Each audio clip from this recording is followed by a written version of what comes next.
इस प्रकार का पिछले 3-4 दिन से पूरे प्रदेश भर में लोगों ने दुष्प्रचार करने का काम किया, क्योंकि मैं सच्चा हूँ, मैंने ऐसा कुछ नहीं किया। कोई शब्द या किसी प्रकार की न मेरी भावना थी, और मैं माँ के पावन चरणों में सिर्फ ये कहने के लिए आया था, हे माँ मेरे साथ न्याय कर, क्योंकि मैंने कोई गलत काम नहीं किया, ना मैं किसी को गलत कहा, न कभी मेरी मंशा थी, न है, न रहेगी, न सोच सकता हूँ। मैं यहीं पैदा हुआ हूँ। मेरा जो आप यदि देखें मेरा पुराना सारा इतिहास, मेरा परिवार एक बहुत संस्कारी परिवार है, संघर्षशील परिवार है। खुद मैंने चाहे राम जन्मभूमि का प्रकरण रहा हो, चाहे उत्तराखंड आंदोलन रहा हो, मैं अभी एक उत्तराखंड आंदोलन की बात आई, जरा मैं उनसे सिर्फ ये फ़ोटो दिखाने के लिए आपके माध्यम से कि आप देखिए कि ये मैं नीचे लेटा हूँ और कितने पुलिस वाले मुझे पीट रहे हैं। क्या ये ऐसा एक भी कोई व्यक्ति उनके पास है? चारों तरफ आप देखिए पुलिस वाले हैं, फ़ोटो उनकी नहीं आ रही, लेकिन उनके पैर आ रहे हैं। मैं नीचे पड़ा हूँ और हाथ ऐसे लगा के अपनी सुरक्षा कर रहा हूँ। ये उस दौर की बात है जब मैं संघर्ष करता था। आज ऐसे तत्व जो निहित स्वार्थ के लिए दुष्प्रचार कर रहे हैं, टिप्पणी नहीं, दुष्प्रचार कर रहे हैं, विकास को बाधित कर रहे हैं, आपस में एक दूसरे को बांटने का काम कर रहे हैं। चंद लोग हैं, कांग्रेस पार्टी साथ में जुड़ी है, क्योंकि कांग्रेस के पास कोई मुद्दा नहीं है। अभी मेरे को पास एक वीडियो आया जिसमें कांग्रेस के विधायक माननीय हरीश धामी जी किस प्रकार की गाली गलौज कर रहे हैं, वो आपके पास शायद आ गया होगा, नहीं तो आ जाएगा। मदन बीस जी जिनसे संबंधित विषय है, वो कह रहे हैं कि नहीं मेरे सामने कोई बात नहीं हुई, ना मेरे सामने किसी ने कुछ कहा। तो ये कहाँ से दुष्प्रचार शुरू हुआ, आप आपसे अंदाज लगा सकते हैं। कुछ दिनों से मेरे ऋषिकेश से लगातार चल रहा है, और ये किस स्तर तक जाएंगे मुझे नहीं पता। मैंने माँ के चरणों में प्रार्थना की, हे माँ यदि मैं सच्चा हूँ तो मेरे साथ न्याय कर, और यदि जिन लोगों ने ये काम किया है या जो कर रहे हैं या आगे भी करेंगे, ये भी मैं आपको कह रहा हूँ, क्योंकि इनका मकसद क्या है तो ये जाने, ये मेरे को किस रूप में देखते हैं। मैं तो आज भी उत्तराखंड के विकास में लगा हूँ। मैंने अध्यक्ष विधानसभा के रूप में, चाहे गैर शरण का विषय हो, चाहे मेरे उत्तराखंड विधानसभा का विषय हो, चाहे मेरे उत्तराखंड के एक एक व्यक्ति का सेवा करने का विषय हो, आज भी और तब भी, जब मैं विधायक नहीं था तब भी, और जब मैं विधायक था तब भी मैंने सेवा की है। मेरा तो एक एक मिनट, एक एक क्षण इस उत्तराखंड के लिए, चूँकि नाम तो आज आया, उससे पहले मैं लगा रहा और आज भी लगा हूँ। मैं तो माँ से सिर्फ एक प्रार्थना उसके चरणों में कर रहा हूँ, यदि मैं सच्चा हूँ तो मुझे न्याय दे। और जो दुष्प्रचार कर रहे हैं, जो किया जिन्होंने किसी भी रूप में किया, कोई भी होंगे, वो मुझे नहीं पता वो कौन है। माँ तो सब जानती है, माँ के हाँ सामने सब अब बेनकाब भी हो चुका है, आपके सामने बेनकाब हो गया, तो उनको भी सद्बुद्धि है। आपने मैं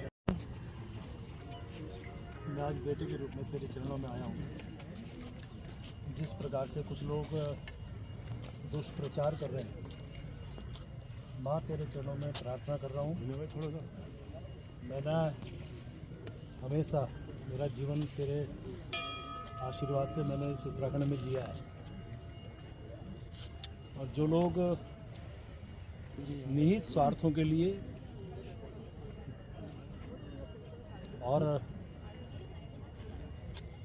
मुझे निशाना बनाते हुए विकास को बाधित करने का काम कर रहे हैं, या अपना स्वार्थ के लिए दुष्प्रचार कर रहे हैं, हे माँ मैं हमेशा तेरे पे आस्था रखता हूँ, तो उनका भी कल्याण कर और मुझे न्याय दे।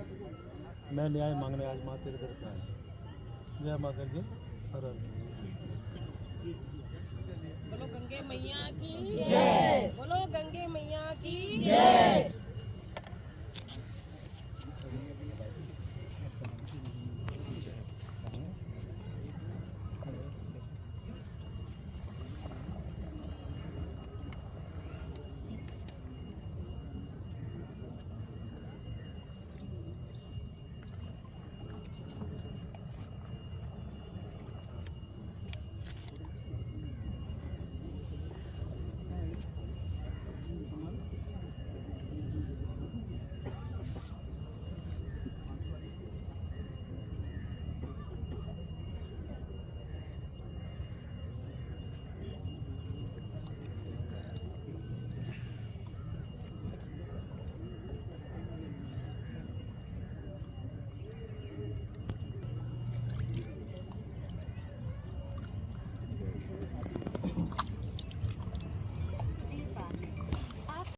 यदि ये दुष्प्रचार समाप्त हो सकता है, मैं तो कह रहा मैं उनके चरणों में लौट के माफी मांगने को तैयार हूँ, लेकिन आप दुष्प्रचार करना तो छोड़िए, समाज को बांटना तो छोड़िए। आप इस विकास के लिए आइए ना। मैं तो 1000 बार आपको आह्वान किया कि आइए मेरे इस उत्तराखंड के विकास के लिए, मैं आपके साथ चलने को तैयार हूँ। आप आइए तो सही, विकास में कहाँ है वो जरा बताएं तो सही। क्या हमारा उत्तराखंड जो आज 25 साल का हो रहा है, हम इसे आगे ले जाने का जो माननीय मुख्यमंत्री जी आह्वान किया है, क्या हम उनके आह्वान को आगे बढ़ाने के लिए अपने आप को आगे नहीं ला सकते? जो माननीय प्रधानमंत्री जी कह रहे हैं 2047 तक देश जो है एक पूरे विश्व भर में एक और अच्छे ढंग में एक विश्वगुरु के रूप में आए, एक नेतृत्व प्रदान करे। क्या मेरे उत्तराखंड का उसमें योगदान नहीं होना चाहिए? क्या आज भी हम उसी घिसी पिटी लाइन पे चलते रहेंगे? मैं फिर आह्वान कर रहा हूँ आपके माध्यम से, माँ के चरणों के सामने, गंगा पावन माँ के सामने मैं फिर कह रहा हूँ, आइए, छोड़ो कल की बातें, कल की बात पुरानी। मैं तो भूलने को तैयार हूँ। और आपको उसके बाद भी लगता है कि मुझे आप चाहते हैं कि मैं किसी भी रूप में आपसे माफ़ी मांगूं, मैं तैयार हूँ। लेकिन छोड़ो दुर्भावना, छोड़ो सद्भावना पे आओ। दुष्प्रचार छोड़ो, अच्छे प्रचार, सद्व्यवहार पे आओ, अच्छे प्रचार पे आओ। किस प्रकार से जो हालात बनाने का प्रयास यहाँ किया जा रहा है, मैं कह रहा हूँ, आपसे भी प्रार्थना कर रहा हूँ, एक भाई से, कि समाज में आप भी रहते हैं, यदि यही स्थिति रही, समाज किसी साइड में ये ले जाना चाह रहे हैं, वो आप समझ सकते हैं।